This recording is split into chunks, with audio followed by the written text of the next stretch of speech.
मुंबईत मान्सूननं record break entry केली आहे। मान्सूननं 55 वर्षांचा रेकॉर्ड मोडलाय। यंदा मान्सून 16 दिवस आधीच म्हणजे 26 मे रोजी मुंबईत दाखल झालाय।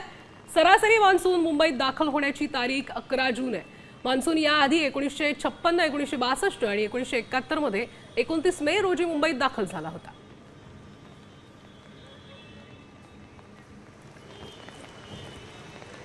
तर मान्सूननं कशा पद्धतीनं रेकॉर्ड मोडलाय?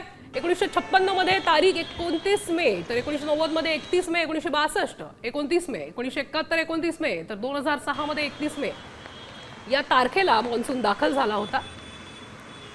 आणि कशा पद्धतीनं मान्सूननं त्याचाच रेकॉर्ड मोडलाय हे आपण बघतो।